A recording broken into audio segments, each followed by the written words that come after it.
Welcome to Penrose Learning, where we make understanding easy. You start by assembling what's essential: your Notebooklm project, a concise script, and labeled assets. Import clips and audio into the project folder so Notebooklm can index them quickly. Once done, open Notebooklm and create a new note for the video. That keeps prompts, timestamps, and edits organized. Make sure to add your script text and shot list into the note so the model understands sequence and intent. This initial structure speeds up generation and prevents duplicate work later on. You now use Notebooklm to generate scene drafts. Feed it scene instructions, target durations, and visual style cues.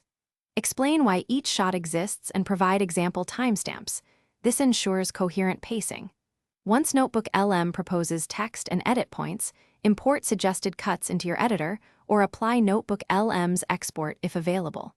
Make incremental changes and rerun prompts to refine transitions and audio levels. If a scene feels off, describe the problem, request alternatives, and swap. You finish by reviewing the assembled timeline in Notebooklm or your editor and exporting a low-resolution preview to catch sync and pacing issues.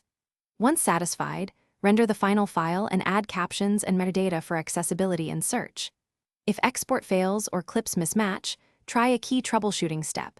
Reindex assets or clear Notebooklm's cache and re-import the problematic files. Make sure to simplify prompts if generation stalls. These steps resolve most hiccups and get your finished video.